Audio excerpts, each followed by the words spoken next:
All right, baby. I'll see you next spring. Have a good sleep. Oh, guys. It is that time of year once again, and that time of year happens to be winter time here in the northern states, so we get to put our babies to rest. Now, what does it mean to put your baby to rest? Well, it's probably not what you're thinking. We're talking about, of course, storing our cars for the winter months here in the northern states. These cars don't do real well in the snow to begin with, but once you add some salt, which Pennsylvania loves to use during the wintertime, they especially don't fare very well. So what we're gonna do today, guys, is we're gonna talk about everything. We're gonna talk about all of the things you should do for your car when storing it in order to make sure that come springtime, you're able to take this thing out with no problems. So whether you have a C8 Corvette Z06 or just a regular Corvette of any kind, you can follow all of these steps. Let's get right into it. Okay, so we're gonna do this a little bit differently this time. I've done videos like this in the past where I talk about what you wanna do and I'm showing you as I'm doing it. Instead, we're gonna talk about all of it from point A to point Z. So the first step, the very first thing you should do with your Corvette before you put it away for the winter is wash it.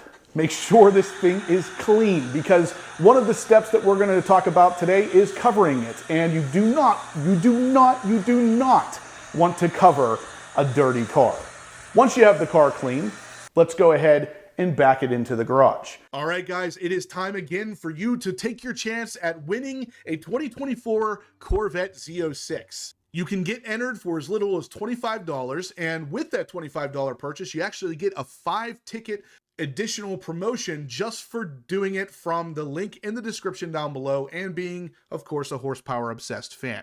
You click on that link, it's going to give you 5 additional tickets for the same exact $25 cost, or you could go as high as $1,000. It doesn't matter. If you want to go all out on this thing and really get a good chance of winning this car, either way, you will get an extra 25% more entries on each ticket package purchased. The details of this car, like I said, it's a 2024 Z06, 2LZ trim package, Arctic white exterior, adrenaline red / black two-tone interior, the competition sport seats, bright red brake calipers, red seat belts, gloss black wheels, engine appearance package, and black exhaust tips. The end date for this, guys, is August 25th of 2024, so this is a little bit of a longer running one, but do not waste any time. Get entered to win this thing right now, or worst case scenario, you don't want the car, you can take the grand prize cash option as $100,000. Either way, jump in here, get your 25% extra tickets, and maybe you'll be the proud new owner of this Z06. As you can see here behind me, my car is in fact on flat stoppers. Now, you don't have to necessarily have flat stoppers. You could use plywood or 2x4s or a bunch of other things.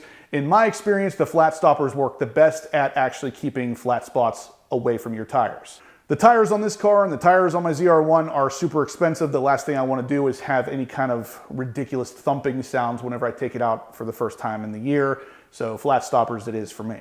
So you got a clean car, you got it on flat stoppers, what's next? Let's go ahead and jack the car up and change the oil. Now you can do this either at the end of the season or the beginning of the season. I always choose to do it at the beginning of the season because for me, the oil that's in there right now isn't that old. It has maybe 1,500 miles on it. So I kind of feel like it's pointless to change the oil before putting it away, only to also have to change it once I go to get it out again. So I typically change it at the beginning of the spring. But your mileage may vary, it's up to you. You either change it now or you change it when you take it out. One way or another, you're gonna be changing the oil.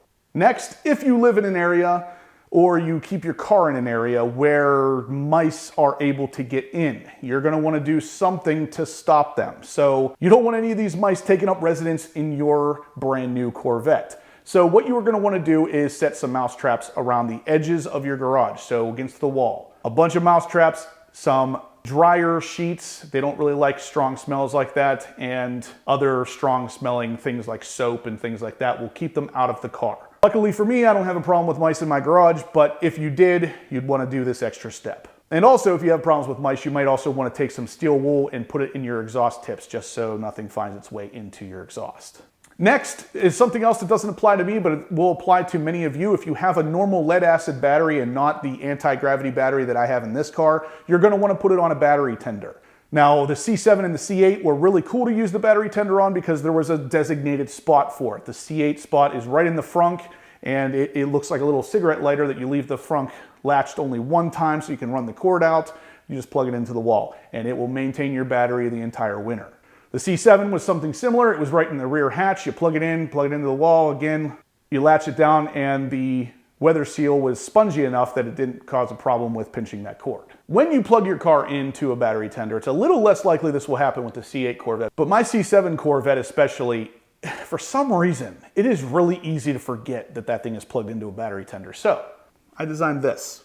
This is literally a laminated sign that reminds me, take that freaking tender off before you try to move the car. Now, this is something, again, I'm not going to need to use this year because I have the anti-gravity battery in the car, which means I don't need to use a battery tender. If you're interested in something like that for your car, check out the link down below where you can save 10% on one, which ends up being like 150 bucks. But either way, if you're going to stick with the stock kind of battery, you're going to want something like this. It doesn't have to be laminated. I just went that extra step. Put a piece of paper on your steering wheel, a Post-it note, something, so you don't forget to remove that thing. Trust me, been there, done that at least twice. Yeah, I know. I feel really stupid, but it happens. So remind yourself. The older Corvettes you could do this on as well. You would just have to do a little more work. You got to take the alligator clips for the battery tender and actually clip them onto the positive and negative terminals. Either way, you're going to want to keep your battery charged because over the wintertime it will discharge, possibly enough that you'll have a problem starting it come spring, but if nothing else, it helps keep the life of your battery at its peak. Again, something that is going to only apply to you if you're going to keep this car stored for more than 3 or 4 months, that is some sort of fuel additive. So Stable is my go-to, and what you're going to want to do is add pretty much a full bottle of that to a 19-gallon tank to make sure that your fuel stays good. It doesn't gel up or basically go bad. If you're going to do that, you should also leave the gas tank at about halfway filled and only use about half of the bottle of Stable. So that is kind of another point we should talk about, is that the Corvettes really shouldn't be stored with a full gas tank. This is something that has come down from some of the higher ups that said that storing it with a full gas tank can actually lead to fuel sender unit failure or premature corrosive damage. So it will actually cause a problem with your fuel gauge reading correctly. Ultimately, just leave it at about half a tank. That means you have to use a little bit less Stable in there as well, and you'll still be good to go come spring. This might also be a good time to check your cabin air filter if you have one. So on the C8 and the C7 especially, the C6 also applies with this, but if you want to pop out that cabin air filter just to make sure that nothing has taken up residence in the past, or if there's anything crazy in there like a whole bunch of leaves or anything, you don't want that sitting in there for the entire time that the car is being stored either. So it's a good time to change that. You really should be doing that probably once a year anyway. Once you get the car backed into the garage like you see here, I'm on my flat stoppers. You can also check the tire pressure. You're going to want to make sure that your garage is pretty cool, about the temperature it's going to be the majority of the winter time. Make sure your tire pressure is up to snuff. So typically the C8 Corvette here is at 30 PSI. My C7 Corvette was also 30 PSI. Just make sure it's pretty close to that, just so again it's ready come springtime. After you verify that, you're also going to want to make sure that when you park the car, just put it in park. Don't put the e-brake on, and this goes for the manual transmissions or the automatics. You don't want it sitting there with the e-brake on. It's just one extra thing to possibly fail, one extra thing to possibly seize. Leave the e-brake off. The car being parked on a level surface, it doesn't need to be on anyway. Outside of that, we're going to jump out of the car at this point and literally go ahead and put your car cover on. Now, this car cover behind me here is the official GM OEM car cover for the C8 Corvette, which just so happens to also fit the Z07 package car with the high wing. As you can see, it fits absolutely perfectly. So this will, of course, keep the dust off of it, keep any kind of accidents from happening, and come springtime, I'll be able to pop that cover off. It will be perfectly clean. I can jump in the car and just go.